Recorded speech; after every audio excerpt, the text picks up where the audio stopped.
ആഗോള രാഷ്ട്രീയ ഭൂപടത്തിൽ എന്നും ചർച്ചാ വിഷയമായിട്ടുള്ള ഒരു രാജ്യമാണ് ഇറാൻ.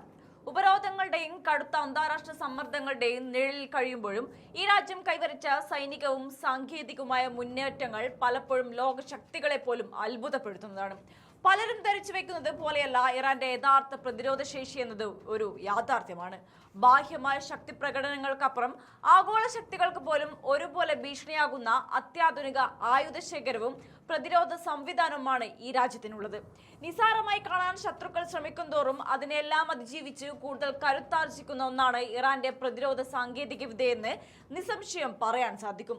ദശാബ്ദങ്ങളായി രാജ്യം നേരിടുന്ന സാമ്പത്തിക ഉപരോധങ്ങളെ തദ്ദേശീയമായ സാങ്കേതിക വിദ്യ വികസിപ്പിക്കാനുള്ള ഇന്ധനമാക്കുകയാണ് ഇറാൻ ചെയ്തത്. ഇറാന്റെ ആയുധ ശേഖരത്തിലെ ഏറ്റവും പ്രധാനപ്പെട്ടതും ശത്രുക്കളുടെ ഉറക്കം കെടുത്തുന്നതുമായ ഘടകം അവരുടെ ബാലിസ്റ്റിക് മിസൈലുകളാണ്.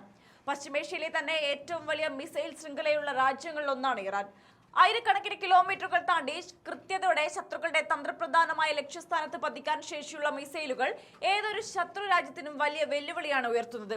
ഇതിനു പുറമെ ഡ്രോൺ സാങ്കേതിക വിദ്യയിൽ ഇറാൻ ഇന്ന് ലോകത്തെ തന്നെ മുൻനിര ശക്തിയായി മാറിയിരിക്കുന്നു എന്നത് ആധുനിക യുദ്ധമുഖങ്ങൾ തെളിയിക്കുന്നതാണ്. അത്യാധുനികമായ ഡ്രോണുകൾ ഉപയോഗിച്ച് ആകാശത്തെ നിയന്ത്രിക്കാനും ശത്രുക്കളുടെ വ്യോമ പ്രതിരോധ സംവിധാനങ്ങളെ തകർക്കാനും അവർക്ക് അനായാസം സാധിക്കുന്നുണ്ട്. നിരീക്ഷണം നടത്തുന്നതിനും ബോംബുകൾ വർഷിക്കുന്നതിനും ആക്രമണങ്ങൾ നടത്തുന്നതിനും പ്രാപ്തമായ വൈവിധ്യമാർന്ന ഡ്രോണുകളാണ് ഇറാന്റെ പക്കലുള്ളത്. വ്യോമ പ്രതിരോധ രംഗത്തും ഇറാൻ കൈവരിച്ച നേട്ടങ്ങൾ ചെറുതല്ല. അമേരിക്കൻ നിർമ്മിത അത്യാധുനിക അദൃശ്യ ഡ്രോണുകളെ വരെ അടിച്ചു വീഴ്ത്താൻ ശേഷിയുള്ള തദ്ദേശീയമായി നിർമ്മിച്ച ഗോർദാദ് 15 ഉൾപ്പെടെയുള്ള വ്യോമ പ്രതിരോധ സംവിധാനങ്ങൾ ഇറാന്റെ കരുത്ത് 10 മടങ്ങ് വർദ്ധിപ്പിക്കുകയാണ്. ശത്രുക്കളുടെ അത്യാധുനിക യുദ്ധവിമാനങ്ങളെയും മിസൈലുകളെയും വളരെ ദൂരെ വെച്ച് തന്നെ കണ്ടെത്താനും അവയെ തകർക്കാനും ഈ സംവിധാനങ്ങൾക്ക് സാധിക്കും. റഡാർ കണ്ണുകളിൽ പെടാതെ സഞ്ചരിക്കാൻ സാധിക്കുന്ന സ്കിൽഡ് ഡ്രോണുകളും സമുദ്രത്തിന്റെ അടിത്തട്ടിൽ നിന്ന് പോലും ശത്രുവിനെ ആക്രമിക്കാൻ ശേഷിയുള്ള മിനി സബ്മറൈനുകളും അവരുടെ ആയുധശേഖരത്തിലുണ്ട്. വലിയ യുദ്ധക്കപ്പലുകൾക്ക് കടന്നു ചെല്ലാൻ ബുദ്ധിമുട്ടുള്ള ഉൾക്കടലുകളിലും തീരദേശങ്ങളിലും അതിവേഗത്തിൽ ആക്രമണം നടത്തി പിൻവാങ്ങാൻ ശേഷിയുള്ളതാണ് ഇവരുടെ നാവികസേനാ വിഭാഗം. ഏത് നിമിഷവും വരാവുന്ന വലിയ ആക്രമണങ്ങളെ പ്രതിരോധിക്കാനും അതിശക്തമായി തിരിച്ചടിക്കാനും ഇറാന്റെ പ്രതിരോധ സംവിധാനങ്ങൾ എപ്പോഴും സജ്ജമാണ്. ഹോർമൂസ് കടലിടുക്ക് പോലുള്ള ലോകത്തെ ഏറ്റവും തന്ത്രപ്രധാനമായ സമുദ്ര മേഖലകളിൽ ഇറാൻ നടത്തിയിട്ടുള്ള മിസൈൽ വിന്യാസങ്ങൾ വഴി ലോകത്തെ ഇന്ധന വിതരണത്തെ പോലും പൂർണ്ണമായി നിയന്ത്രിക്കാൻ അവർക്ക് സാധിക്കുന്നുണ്ട്.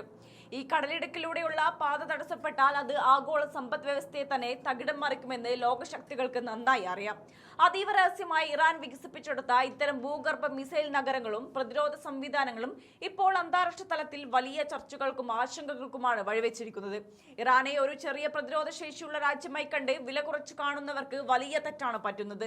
സൈനികമായി തങ്ങളെ തകർക്കാൻ വരുന്ന ഏത് വൻശക്തിയെയും നേരിടാൻ കൃത്യമായ ആസൂത്രണത്തോടെയുള്ള അതിശക്തമായ ഒരു പ്രതിരോധ വലയം തന്നെയാണ് അവർ രാജ്യത്തിന് ചുറ്റും ഒരുക്കി വെച്ചിരിക്കുന്നത്. ആധുനിക ലോകത്ത് സാങ്കേതിക വിദ്യയും തദ്ദേശീയമായ വിഭവങ്ങളും പരമാവധി പ്രയോജനപ്പെടുത്തി എങ്ങനെ തങ്ങളെ തന്നെ സംരക്ഷിക്കാമെന്നതിന്റെ ഉത്തമ ഉദാഹരണമാണ് ഈ രാജ്യം.